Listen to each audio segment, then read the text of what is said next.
So, you want some tips on Paper Mario the Thousand Year Door, huh? Well, I completely understand because this game can get very hard sometimes. So I'm going to be going over 5 tips that can help you a ton in Paper Mario the Thousand Year Door. And because of the recent re-release of this game on the Nintendo Switch, there's a ton of new players. So I figured I'd make a tips video for you guys. And at the end of this video, I'm going to be showing you an insane battle strategy that can allow you to win any battle you go into. So let's get right into it. For our first tip, we have use your best stuff first.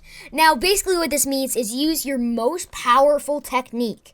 Okay, now on your first turn of a battle, you want to use an attack that uses up the most flower power or has the best benefit for you. Oh, that reminds me.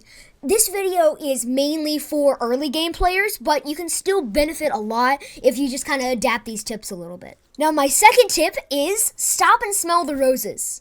Well, not literally, but kind of literally. You want to make sure you explore every nook and cranny of this game and take your time, unless you're a speedrunner, but take your time to really enjoy this game and get everything out of it because it really is a great game. And now that they've moved it to the Switch, it looks even better and it just feels so great. So you guys really do want to explore this as much as possible. You can pick up a lot of secret items that can help you out. So really, this is just an all-around great tip.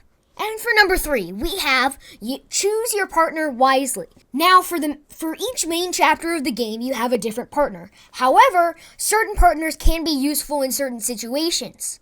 Now, a great example of this is chapter 2 of the game, where you enter the Boggly Woods.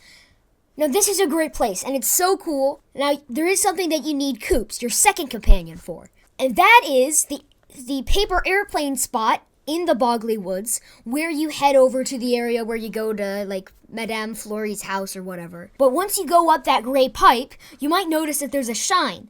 Now, if you have a different partner for this, then you might be wondering how to get there. But you can just use Koop's ability. Now, each partner has a different ability that you can activate with X. And some of these can be very useful in even late stages of the game. You can still use Koops, you can still use Goombella. Now really, this just takes some game sense and being wise while choosing your partners. Now for our 4th tip, remember guys, we are so close to that insane battle strategy. Our 4th tip is to backtrack. I'm not even kidding.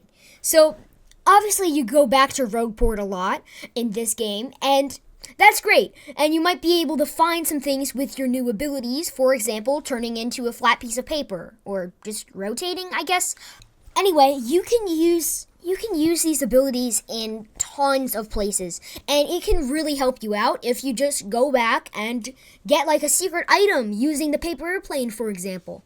And a great example of this is in the Koopa town. I forget the name of it. I'll put it up on screen here so you guys can know what I'm talking about.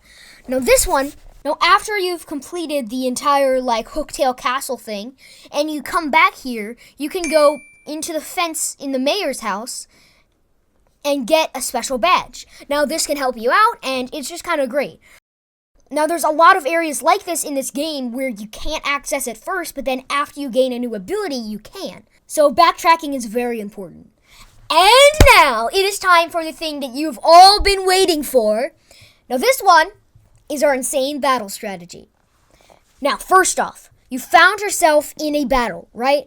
Maybe there's one enemy, maybe it's 6 or 7. Maybe it's that horde of skeletons that you had to fight in Hooktail Castle. And I know they're dry bones. I'm sorry, I wasn't thinking for a second there. Now that you've assessed what type of battle you're in, now if it's an unskippable battle, then that's probably a boss fight, and this might not really apply because each boss fight has its own unique twist. But for your average Joe battle, what we can do is using your best flower power ability. So basically the first tip with Mario, okay? So you do that, right?